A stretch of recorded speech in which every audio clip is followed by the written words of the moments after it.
इस समय हमारे साथ केंद्रीय मंत्री कृष्णपाल गुर्जर हैं। इनसे जानते हैं कि बैठक में क्या चर्चा हुई और कार्यकर्ताओं को किस तरह से उत्साहित किया जा रहा है। मंत्री जी, ओबीसी मोर्चा की बड़ी बैठक फरीदाबाद में हो रही है, क्या मकसद इस मोर्चा की बैठक का? देखिए गौतम जी, ये हमारी नियमित हर मोर्चा की बैठक, प्रकोष्ठों की बैठक, पार्टी की बैठक, ये नियमित प्रक्रिया है।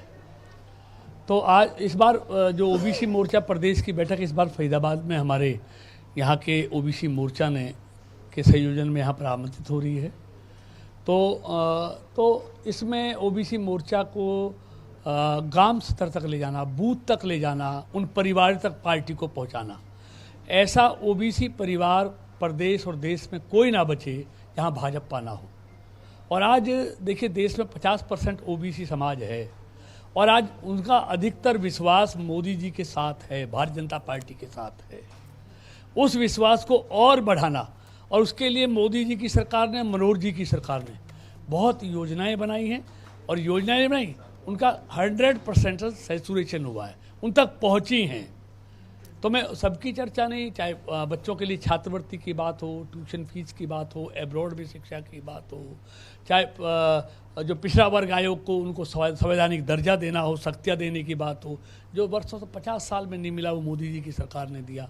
तो ये सब बातें, और गरीब कल्याण की जितनी योजनाएं मोदी जी ने लोगों तक के लिए बनाई हैं, उन सब की चर्चा आज यहाँ पर हो रही है। 2024 मोदी जी के लिए नहीं, हमारे लिए नहीं, देश के लिए बहुत महत्वपूर्ण है, क्योंकि देश मोदी जी के नेतृत्व में जिस तेज़ी से आर्थिक तौर पर, सांस्कृतिक तौर पर मजबूत हो रहा है, वो रफ्तार रुकनी नहीं चाहिए। देश दुनिया का 3 आर्थिक शक्तियों में शामिल हो अगले 5 साल में, उसके लिए फिर से मोदी जी की सरकार बहुत ज़रूरी है। और वो देश के लिए ज़रूरी है कि देश वर्षों के बाद, दशकों के बाद बहुत मुश्किल से पटरी पर आया है, उसकी आर्थिक स्थिति सही हुई है, दुनिया में देश की प्रतिष्ठा बनी है, देश की आंतरिक और बाहरी जो सुरक्षा है वो मजबूत हुई है, देश में अमन का माहौल है और घबराहट सिर्फ लुटेरों में है। इसलिए ये ओबीसी समाज, ये बहुत बड़ा समाज है और भारतीय जनता पार्टी की एक बहुत बड़ी ताकत है, उसको और मजबूत करना है और उनको चुनाव के लिए तैयारी करनी है। इस निमित्त ये बैठक हुई है। मिशन 2024 की तैयारी हम देख रहे हैं कि लगातार बैठकों का दौर जारी है। कल भी बैठक थी, परसों भी बैठक थी, तो किस तरीके की प्लानिंग की जा रही है? चूंकि पहले अपनी बता दीजिए, उसके बाद दूसरी पार्टी पर आते हैं। देखिए, भारतीय जनता पार्टी लगातार चुनाव लड़ती है, उसका कार्यकर्ता मैदान में रहता है। अब आप बैठक देख रहे हैं, कल भी बैठक है, कल समाल खां में बैठक है, बहुत बड़ी बैठक शक्ति केंद्र प्रमुखों की।